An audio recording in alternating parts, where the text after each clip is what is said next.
روجي، وهو من صور مقطع قبل لحظات أو قبل ساعتين من الآن في أعلى قمة الجبل أو تلة ال45، أعلى نقطة على الإطلاق في الساحل السوري. أبو علي مرحبا، ستشاهدونها الآن في الصور المرفقة. أبو علي مرحبا. وعليكم السلام، اهلا، مساء الخير استاذ موسى. أهلين. أبو علي، شو القصة؟ شو صار معك اليوم؟ طلعت أنت على التلة 45؟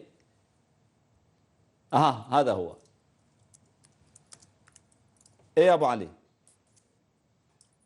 نعم معك استاذ موسى، مساء الخير. مساء النور، أهلين. يا ابو علي، نحن الان نشاهدك صوره. طبعا انت الان تخرج بالصوره، كنت تصور لشبكه الشام من اعلى قمه تلة 45. الان لو متى ذهبت الى هناك وكيف هو الوضع باختصار لو سمحت؟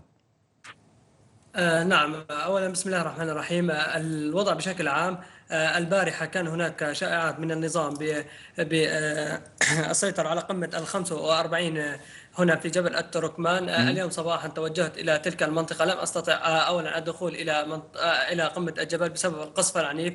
كان هناك غارتين جويتين على قمه الجبل. وفي غضون الساعه حوالي الساعه 1 ظهرا استطعت الوصول إلى القمة برفقة المجاهدين من معركة الأنفال. وصلت إلى رأس القمة، قمة ال 45، الساعة 1 ظهرا تماما. نظرت إلى الساعة كانت الساعة 1 ظهرا. كان هناك قصف بشتى أنواع الأسلحة، من البدروسية ورأس البسيط، ومن الطيران الحربي والمروحي ألقى البراميل المتفجرة. وصلت إلى القمة، إلى الأبراج في قمة الجبل. كان هناك قصف عنيف، ولكن النظام كان يريد أن يصل إلى هذه القمة بشتى الوسائل، لأنها قمة استراتيجية ومهمة.